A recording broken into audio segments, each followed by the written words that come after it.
ازيكم عاملين ايه؟ النهارده فيديو جديد ووصفه جديده.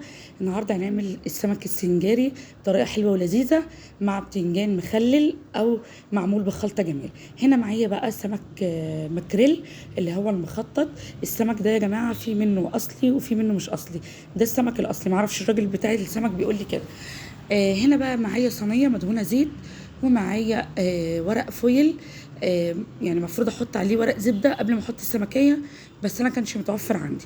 فهنا عملت ايه؟ جبت ورقه الفويل الاول، دهنتها زيت، بس هي ما ظهرتش معايا في التصوير، لان لو انا ما دهنتهاش زيت السمكيه هتلزق في ورقه الفويل وهتعذبني لما تطلع. فدهنيها الاول زيت عشان ما تلزقش مني. هنا حطيت السمك بتاعي، غسلته ومتنضف زي الفل، وحطيته في الفرن ياخد تشميعه. فتحت عليه الشوايه.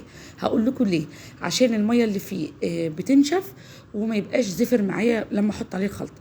هنا معايا الكبه، وجبت معايا توم، خدت نص التوم حطيته، والنص التاني شلته عشان نعمل بيه البتنجان بالطريقه اللي انا هقول لكم عليها.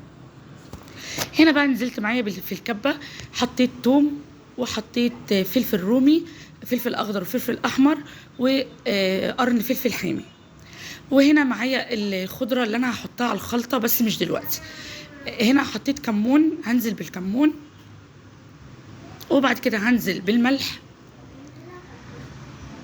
وبعد كده هنزل بمعلقه من الكزبره. يبقى حطيت كمون وملح وكزبره ناشفه، ومعايا 3 ليمونات.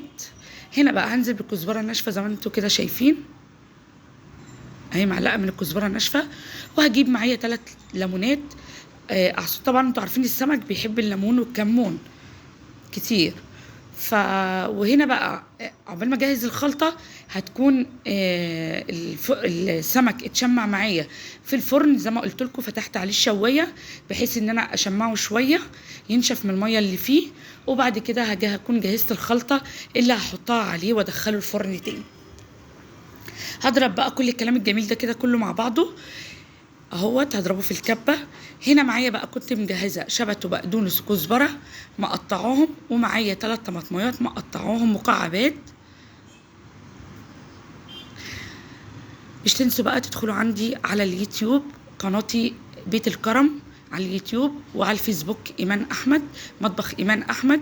تنسوش بقى تنزلوا بلايك جميل منكم كده، وتروحوا على اليوتيوب وتشتركوا في القناه وتشجعوني كده وتفعلوا الجرس. هنا بقى نزلت بالخلطه كده في بوله، جبت بوله ونزلت بيها. خدت معلقتين من الخلطه ديت للبتنجان، شلتهم على جنب. هنا معايا بقى 3 طماطميات متقطعين مكعبات، ومعايا شبت وبقدونس وكزبره خضراء. هقلب بقى الكلام الجميل ده كله مع بعضه، وهنزل عليه بحبه زيت كمان. هقلبهم بقى كده مع بعض كويس قبل ما انزل بيهم على السمك. هنا السمك معايا كان اتشمع في الفرن زي ما قلت لكم، فتحت عليه الشوايه. الميه اللي فيه نشفت وما بقاش فيه ريحه زفره ولا اي حاجه. حتى لو سالت الراجل بتاع السمك هيقول لك انا بعمله بنفس الطريقه. هنا بقى ايه؟ هنزل بالخلطه على كل سمكيه، وانا حاطه كل سمكيه في فويل.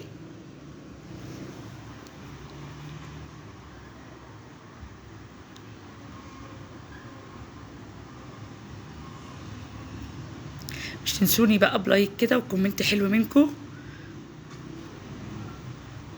اهو. خلاص بقى كده جهزت السمك. هدخل الفرن على درجه حراره 180، وهولع عليه من تحت ومن فوق. مش هياخد معاكي ربع ساعه بالكتير قوي هيكون استوى. هنا معايا البتنجان قشرته وجبته، فتحته كده من النص عشان اقليه عشان يستوي. يعني انا مش قسمه نصين، لا، سايباها زي ما هي مقشرها من هنا ومن هنا، ويا دوبك بس فتحتها فتحه صغنطوطه كده من النص. هنا خلاص كنت قليت البتنجان وجهزته معايا اهوت. هبدا بقى ارصه، وبعد كده تعالوا معايا نشوف هنعمل الخلطه بتاعته الجميله. الخلطه ديت حلوه جدا، جربوها تعجبكم. التوم فيها بيبقى مستوي، الطماطم فيها بتبقى مستويه، ما بيبقاش الخلطه بتاعته بتبقى نيه يتعبك او اي حاجه. لا، الطريقه دي حلوه جدا، جربوها في البتنجان هتحبوها. خلاص كده رصيت كل الكميه معايا. هروح بقى على البوتاجاز عشان اشوح الخلطه اللي انا قلت لكم عليها اهو. بصوا شكله بتنجان اصلا الايام دي حلوه قوي. هنا معايا طاسه على النار، هنزل بيه في الطاسة بحبة زيت، وهجيب الخلطة اللي انا عملتها للسمك اللي هي الثوم والفلفل والكمون والليمون، هنزل بيهم في الطاسة على الزيت، وهبدأ اشوحهم كده 5 دقايق 3 دقايق بالشكل ده كده.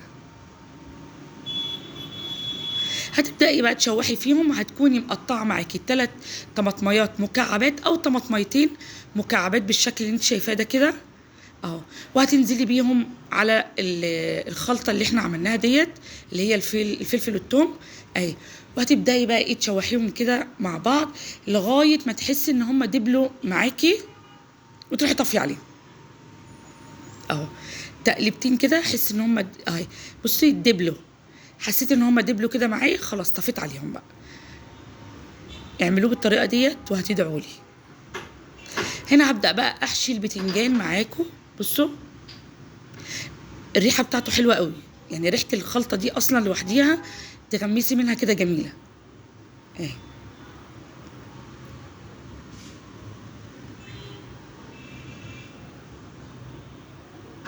حشيت البتنجان كله بالشكل اللي انتوا شايفينه ده كده. مش شرط تعملي البتنجان ده مع السمك بس، ممكن تعمليه في اي اكله انت عايزاها، تحطيه على السفره بيبقى حلو جدا.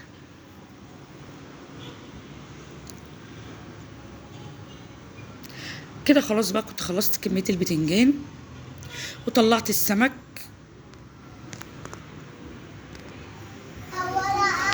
هنا بقى خلاص كده البتنجان خلص اهوت. بصوا بقى شكله عامل ازاي، شكله حلو قوي. وهنا بقى كنت طلعت معايا السمك من الفرن بعد ما استوى، خد وش واستوى من فوق ومن تحت.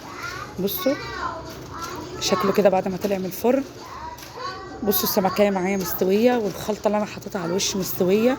بصوا لحمه ابيض وعامل ازاي، والسمكية مش لازقة خالص في الورق الفويل اهيت. هتطلعي كل واحدة لوحديها كده منفصلة، والبتنجان جميل برضو. يا رب الفيديو يكون عجبكم، واشوفكم ان شاء الله فيديو جديد ووصفة جديدة. باي باي.